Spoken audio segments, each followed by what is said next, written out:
guys, it's Nick with the Hungry Handgunner. So today I've got kind of a different video. Go ahead and let you guys know there's not going to be shooting today. Today's just going to be talking.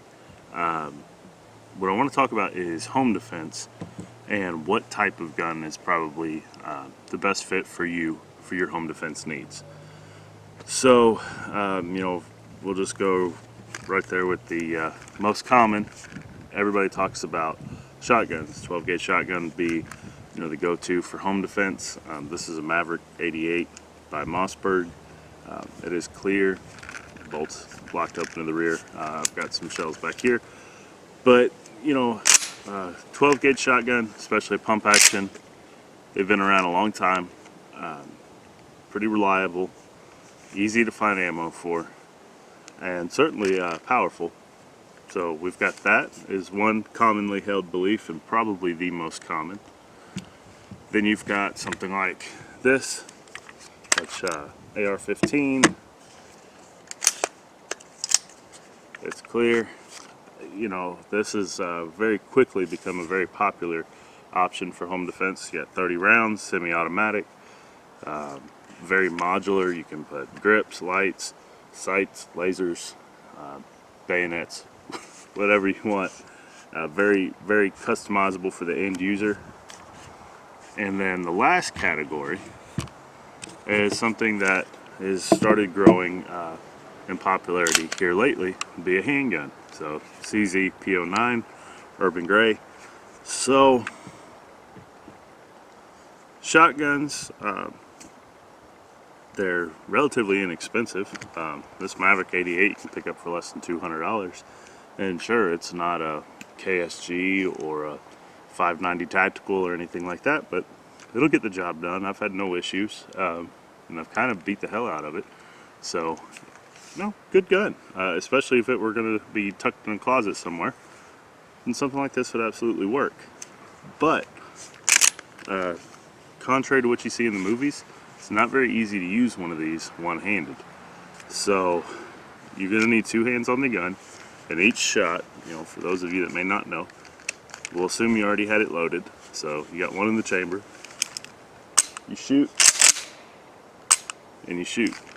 So you're gonna have to pump that action every single time for a shot.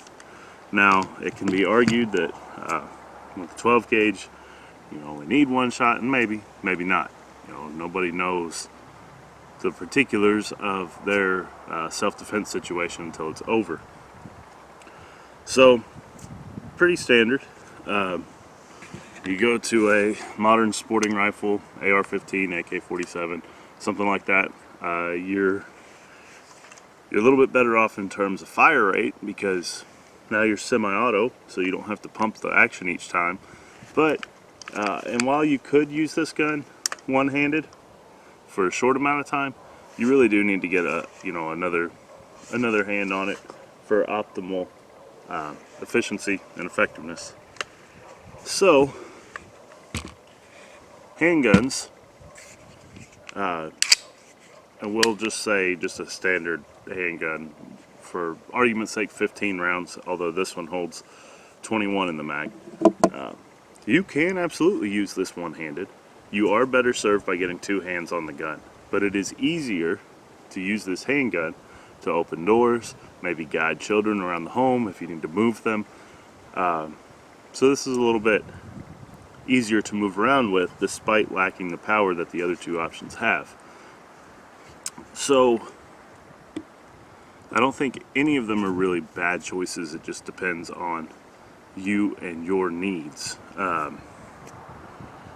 If you live in an apartment, I probably wouldn't recommend a 12 gauge using a 1-ounce slug. That's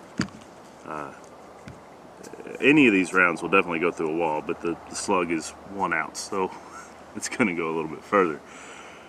At the end of the day, you're going to have to pick something that's going to work for your family, your situation. If you have young kids, and by young I mean at the age where you need to physically move them around, maybe the handgun's the way to go.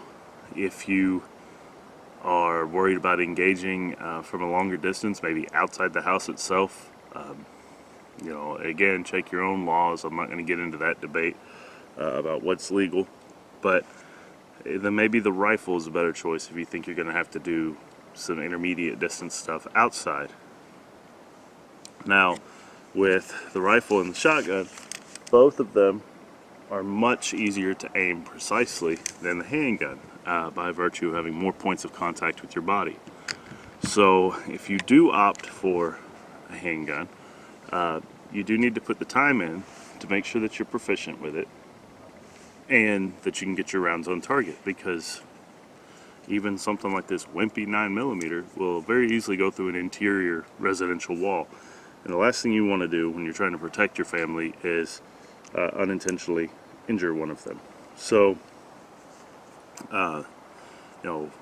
as far as what I use, this is my home defense setup. I live out in the middle of nowhere in North Georgia. Now, I can get to a shotgun or rifle if I need them, but when my dog goes nuts in the middle of the night, this is what I grab. CZ P09 Urban Gray, loaded with some Spear 124 grain gold dots, with a TLR1 HL weapons mounted light on it. So, and I practice what I preach. I mean, this works. So don't let other people make the decision for you about what's best to defend your family with. If you don't think the 12 gauge is it, then don't subscribe to that popular opinion that that's the best option, because in a lot of ways it's not, for certain situations. And the same with the rifle. I know that's the new fad, but again, in a lot of ways that may not be what you need. So any of the three are valid options. Alright, so just to recap, none of these are bad options for home defense. It just depends on your family's needs. If you pick the shotgun, good choice in a lot of situations. Same with the AR or another type of modern sporting rifle. Might be perfect. And a handgun might be perfect as well. It just depends on your home layout, age of your family members, what sorts of factors are going to go into defending your home and your family.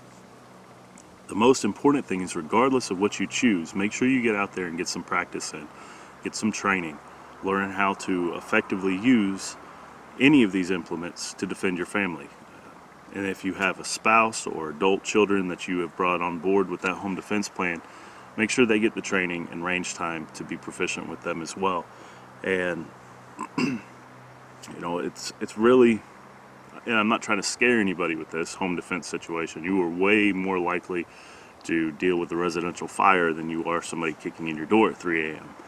But it is important, just because it's not likely doesn't mean you shouldn't prepare for it. So with that being said, you should probably learn how to use a fire extinguisher too, if you don't already, and keep one of those around.